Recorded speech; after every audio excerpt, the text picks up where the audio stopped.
Olá, amigos do Canal 8, está começando mais um programa Diálogos Jurídicos pelo Canal 8 NET Campinas e agora também pela Vivo TV. O programa que veio para responder todas as dúvidas jurídicas com um trato simples e próximo para a pessoa aí de casa. Hoje nós temos a honra de receber aqui conosco nos estúdios o Dr. Carlos Henrique Baldin. Carlos, que é advogado e é especialista em Direito do Trabalho pela PUC São Paulo. Dr. Carlos, seja bem-vindo aqui ao programa. Obrigado, doutor. Obrigado. É uma honra receber um convite para falar principalmente desse tema nosso de hoje que atinge toda a população aí. Muito bem. O tema de hoje aqui do programa é sobre FGTS. Eu tenho certeza aí de casa que você já ouviu falar sobre essa expressão. O Dr. Carlos está aqui para trazer todos os aspectos, o conceito e as problemáticas envolvendo esse tema, tanto para o trabalhador como para o empregador. Dr. Carlos, vamos começar com o básico. O que é o FGTS? Explica para a gente o conceito, por favor. O FGTS foi uma instituição jurídica criada pela Lei 8.036 de 90 e a finalidade principal dele, doutor, é coibir e resguardar o empregado em eventual dispensa sem justa causa. Então, naquele momento de desemprego, onde o empregado fica sem ter provento econômico para a subsistência, o FGTS visa resguardar esse momento de dificuldade do trabalhador. Ele consiste num depósito mensal da quantia de 8% numa conta vinculada em nome do trabalhador na Caixa Econômica Federal. Então, até o dia 7 de cada mês, o empregador fica responsável por fazer esse depósito numa conta vinculada em nome do trabalhador numa agência da Caixa Econômica. Doutor, e essa alíquota que o senhor mencionou de 8%, em todos os casos ela é sempre a mesma ou tem alguma exceção? Doutor, veja bem, a única exceção para essa regra de 8% é a questão do menor aprendiz. O trabalho do aprendiz, a alíquota é reduzida para 2%. Explicado então o conceito de FGTS e a alíquota aplicável, cabe aqui uma pergunta pertinente. Quem que recolhe essa alíquota, Dr. Carlos? É o empregado que é descontado na folha? É o empregador que tem essa alíquota a mais? Explica para a gente como é essa forma de pagamento. Então, uma dúvida que surge do trabalhador sempre é se o FGTS é descontado ou não dele. Eles sempre confundem o FGTS com a contribuição previdenciária. A contribuição previdenciária ela é custeada tanto pela empresa como pelo empregado. A depender do valor do salário recebido, o empregado contribui do salário dele de 8% a 11%. Esse valor é descontado pelo empregador e repassado para o INSS. Essa é uma figura, a contribuição previdenciária. Além disso, existe a contribuição para o FGTS, certo, onde o empregador, além do salário pago para o empregado, recolhe a quantia de 8% para a conta de FGTS. Então, se a gente pudesse traçar um paralelo entre a contribuição previdenciária e o FGTS, a diferença principal seria que a contribuição previdenciária ela é descontada do empregador, do empregado. A contribuição é descontada do empregado, para que o empregado possa fazer jus aos benefícios fornecidos pela Previdência Social. Aposentadoria por invalidez, eventual auxílio-doença ou auxílio-acidente. Para isso que serve a contribuição previdenciária. E o empregador recolhe, além disso, o FGTS mais 8% do salário do empregado mensalmente. Vemos aí então que há uma diferença fundamental entre o FGTS e a contribuição previdenciária, né? A partir dessa explicação agora, acho que a gente não vai mais fazer essa confusão, doutor. E sobre o FGTS, quem tem direito a receber, quem tem direito de receber esse benefício? O Dr. Teodoro, todo trabalhador brasileiro regido aí pelo regime da CLT tem direito a receber o FGTS, com exceção daqueles de regime estatutário, regime próprio, que é para eles prevista a estabilidade, essas pessoas não possuem direito ao FGTS, mas a relação de trabalho regida pela CLT, ela está englobando o FGTS. Assinou a carteira de trabalho, tem direito a receber? Sim, assinou a carteira, fez o registro, o empregado tem esse direito. Muito bem, você de casa, estamos recebendo aqui o Dr. Carlos Henrique Baldin, especialista em Direito do Trabalho pela PUC São Paulo. Doutor, uma pergunta que eu sempre ouço bastante, é um tema até muito polêmico, que a gente ouve bastante, teve na mídia aí recentemente, é sobre a empregada doméstica e o FGTS. O senhor poderia abordar para a gente e esclarecer se efetivamente há ou não essa obrigatoriedade no recolhimento? Sim, doutor, é uma questão muito polêmica e sempre se discutiu acerca da obrigatoriedade ou não do recolhimento de FGTS para o trabalhador doméstico. Até a promulgação da emenda constitucional 72 de 2013, não havia obrigatoriedade desse recolhimento. Era mera faculdade do empregador. Então, se o empregador achasse oportuno recolher o FGTS para o trabalhador doméstico dele, ele recolheria e passaria então a ser obrigatório e ele não poderia mais deixar de recolher. Mas não era uma obrigação, era mera faculdade. Com a edição da Emenda Constitucional 72 de 2013, passou a ser obrigatório o recolhimento do FGTS para o empregado doméstico. Só que a emenda, apesar de tornar obrigatório, ela condicionou isso à edição de uma lei complementar que regulamentasse então qual seria a forma de recolhimento do FGTS. E no ano de 2015, em junho de 2015, veio a Lei Complementar 150 de 2015, que definiu quais seriam as regras do recolhimento do FGTS para o doméstico. Só que também, ainda assim, por precisar de uma regulamentação do Conselho Curador do FGTS, ela estabeleceu que no prazo de 120 dias viria então uma norma do Conselho Curador do FGTS que regulamentaria esse recolhimento. E essa norma veio? Veio. Após um mês da promulgação, veio a norma 780 de 2015 do Conselho Curador do FGTS, que definiu todos os critérios e inclusive estabeleceu a regra do simples doméstico, que é uma forma de recolhimento simplificado das obrigações do doméstico, e tornou obrigatório, então, a partir da competência 10 de 2015, ou seja, a partir de outubro de 2015, tornou obrigatório o recolhimento do FGTS para o doméstico. Foi um caminho bem longo, então, para que esse recolhimento fosse obrigatório. Foi um caminho bem longo, mas, enfim, garantiu aí o trabalhador doméstico, uma categoria tão merecida, o recebimento desse benefício. E para o empregador doméstico agora, como é feito esse recolhimento? É simplificado? Como que ele deve então fazer, ou deveria fazer desde outubro de 2015 para esse recolhimento? Com a edição dessa norma do Conselho Curador do FGTS e também da Lei 150 de 2015, a Lei Complementar, criou-se então o simples doméstico. O que é o simples doméstico? É um regime simplificado de recolhimento. Então, o empregador doméstico ele faz um cadastro lá na Caixa Econômica Federal, no próprio site, e por ali mesmo ele consegue fazer a emissão das guias e todos os recolhimentos necessários aí para o trabalhador doméstico. Parece uma forma bem simplificada de recolhimento. Sim, é bem mais simples e visa aí resguardar o trabalhador, sempre o empregador doméstico, que no caso não obtém, em tese, vantagem econômica com o trabalho do doméstico. Muito bem. Ainda sobre o empregador doméstico, sobre o empregado doméstico, Dr. Carlos, ficou uma dúvida. Dentro dessa evolução legislativa que o senhor comentou, houve alguma mudança com relação à multa do FGTS, da dispensa sem justa causa, ou continuou a regra geral? Sim, a Lei 150 de 2015 trouxe uma nova figura a respeito da multa do FGTS, em caso de dispensa sem justa causa. Como regra geral, o empregador ele deveria recolher, no caso de dispensa sem justa causa, 40% sobre o saldo existente na conta de FGTS.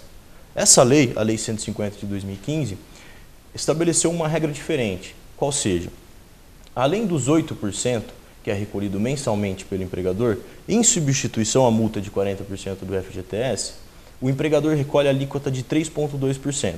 Essa alíquota também, esse recolhimento fica vinculado à conta do FGTS, mas em separado dos 8%. Por quê? Caso ocorra uma dispensa sem justa causa, o empregado ele levanta os 8% e a alíquota de 3,2% em substituição à multa de 40%. Caso ocorra pedido de demissão ou dispensa por justa causa, o empregador doméstico ele consegue movimentar esse valor em seu favor. Então, o empregador recolhe a alíquota de 3,2%, saca em seu favor. A lei prevê, então, no meu entendimento, não sei se o colega compartilha, uma hipótese de adiantamento, então, dessa multa, uma ficção jurídica nesse caso. Eu entendo que como o empregador doméstico não ofere lucro com o trabalho do empregado doméstico, então, em tese, o legislador previu que a condição financeira, a condição econômica dele seria não de comparação com uma empresa, com um empregador pessoa jurídica. Então, ao invés de dispor dessa quantia dos 40% na dispensa, no final do contrato, uma quantia elevada, ele já anteciparia com esses 3,2% ao mês, para no final não ter que desembolsar com um valor tão relevante. Mas essa legislação não mexeu na regra de 40% para os outros empregados não domésticos? Não, a regra é específica para os domésticos. Muito bem. Agora, tem dentro dessa parte de multa do FGTS, doutor, eu particularmente tenho bastante dúvida, e você de casa também deve ter, com relação, a gente já deve ter ouvido falar, se a multa é de 40% ou 50%. Esses números vêm sempre na nossa cabeça. Eu gostaria que o senhor explicasse, por gentileza, já que nós estamos tocando no tema, se a multa é de fato 40% ou 50%. Essa é uma questão muito polêmica e semanalmente no escritório a gente recebe dúvidas de empregados sobre esse recolhimento. A multa prevista pela a Lei 8.036, a multa de FGTS em favor do empregado, ela é de 40%. Certo. Contudo, no ano de 2001, devido a um rombo de mais de 41 bilhões nas contas de FGTS que foram devidos aos planos econômicos, ali plano Collor, plano Verão, foi instituída uma contribuição social. Então, além dos 40% que é depositado, que vai ser revertido em favor do empregado, a empresa deposita mais 10% a título de contribuição social e esse valor vai para o governo.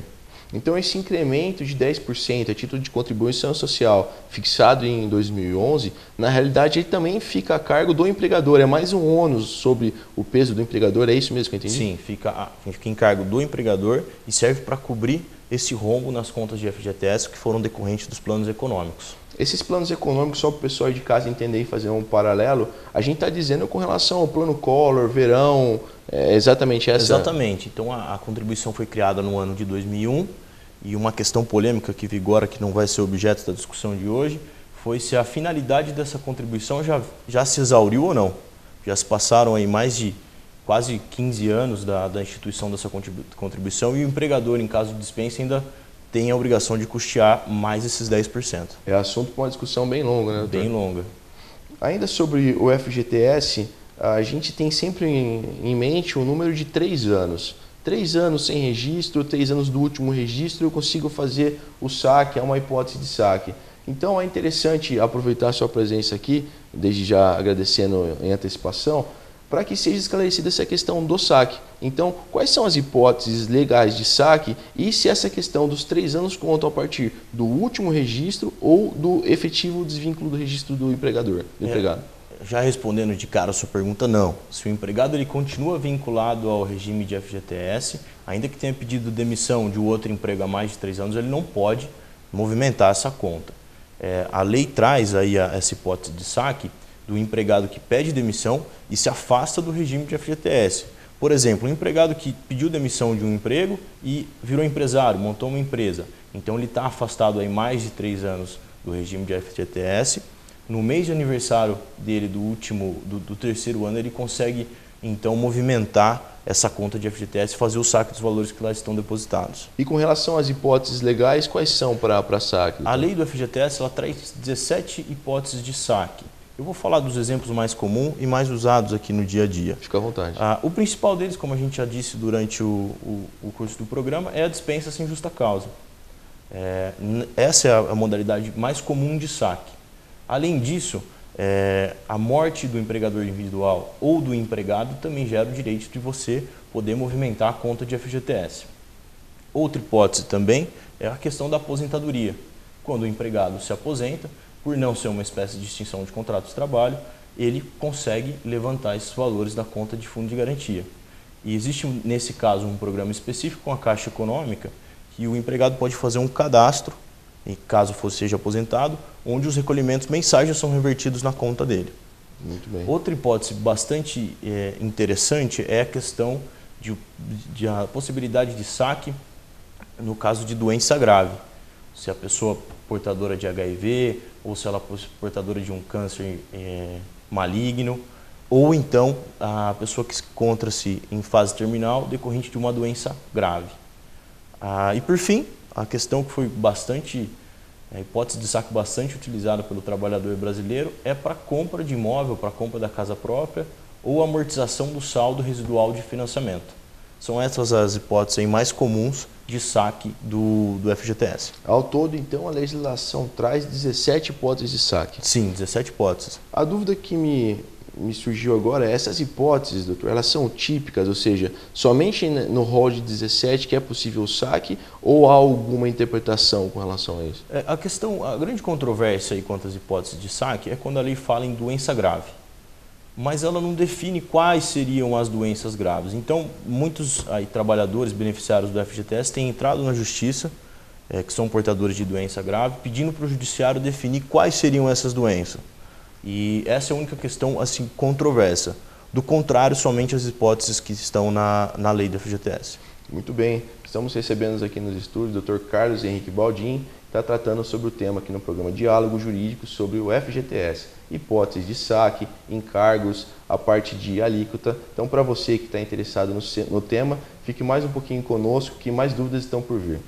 Dr. Carlos, com relação para interesse do empregado, o empregado então está lá, carteira assinada, um vínculo bem extenso com o empregador, e surge a dúvida, será que o meu FGTS está sendo depositado corretamente?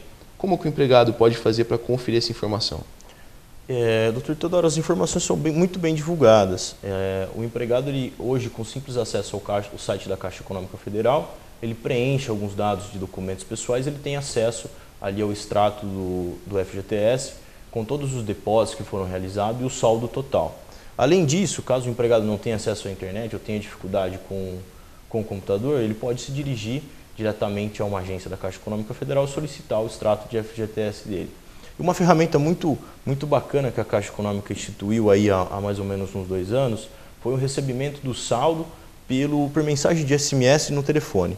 Então o empregado faz um cadastro ali no site da Caixa Econômica Federal e todo mês, ao ser depositado o FGTS na conta dele, ele recebe uma mensagem com o valor, a data do depósito e o saldo atual. É a modernidade, então, a serviço do empregado. A serviço do empregado. Muito bem. Agora, se feito todo esse cadastro, recebendo lá o SMS com os depósitos mensais, ou o empregado vai fazer pela primeira vez lá a consulta pela internet, ele descobre, tem a triste notícia de que o FGTS não está sendo depositado pelo empregador. O que pode acontecer, doutor? E quais são os riscos, inclusive para a empresa? Você que é empresário, está assistindo a gente de casa, é importante ficar bem antenado nessa informação que vai ser passada agora. Doutor, nesse momento que o país tem enfrentado, não é comum acontecer esse tipo de situação, onde o empregador ele deve depositar, mas por uma saúde financeira ruim da sua empresa, ele deixa de fazer o depósito. Não é incomum, né? Não é incomum. As empresas sofrem grande dificuldade financeira nesse momento. O trabalhador verificando isso no extrato dele, a primeira situação é procurar o seu empregador e verificar se isso é um momento ali atual da empresa ou se realmente os depósitos estão sendo feitos por um longo período. E verificando isso, não conseguindo sanar direto com o seu empregador, ele pode se dirigir a uma DRT, que é a Delegacia Regional do Trabalho, vinculada ao Ministério do Trabalho, que é o órgão competente para fiscalizar se a empresa cumpre ou não a norma do FGTS de realizar os depósitos. Nesse caso, um auditor fiscal pode comparecer até a empresa e pedir a documentação para verificar se os depósitos estão sendo feitos. Se não estiver sendo feitos os depósitos, o auditor fiscal pode elaborar um auto de infração, que nada mais é do que multar a empresa por isso. Além disso, a própria Caixa Econômica pode inscrever o débito de FGTS na dívida ativa e ajuizar uma execução fiscal para cobrar esses valores. Os riscos, então, para o empresário são bem relevantes. São relevantes. Ele pode sofrer uma execução fiscal ou até mesmo uma autuação do Ministério do Trabalho. E para o empregado? O empregado, então, percebeu essa situação, não está sendo feito o depósito do FGTS. Tem alguma ferramenta, doutor, que ele pode se utilizar, se valer, para que esse direito dele seja resguardado, tenha uma resposta? Sim, assim como qualquer lesão a direito do trabalho, a Constituição Federal resguarda aí a possibilidade de ajuizamento de reclamação trabalhista. Então, se o empregado verificar essa situação, ele pode entrar a qualquer momento com uma reclamação trabalhista, pleitear aí esses depósitos que não foram feitos pelo empregador ou as diferenças desses depósitos, inclusive a multa de 40%. Doutor Carlos, aproveitando então o gancho da sua resposta, eu particularmente apresento dúvida com relação a esses 2 órgãos. O senhor fez uma menção às delegacias regionais do Ministério do Trabalho e Emprego. A pessoa aí de casa pode também ter a mesma dúvida, dúvida em comum. O Ministério do Trabalho e o Ministério Público do Trabalho, eles são órgãos iguais, diferentes? Fale brevemente, por favor, sobre esses 2. Doutor Teodoro, na verdade são órgãos completamente distintos. O Ministério do Trabalho e Emprego é ligado ao Poder Executivo e tem como finalidade fiscalizar o cumprimento da legislação trabalhista.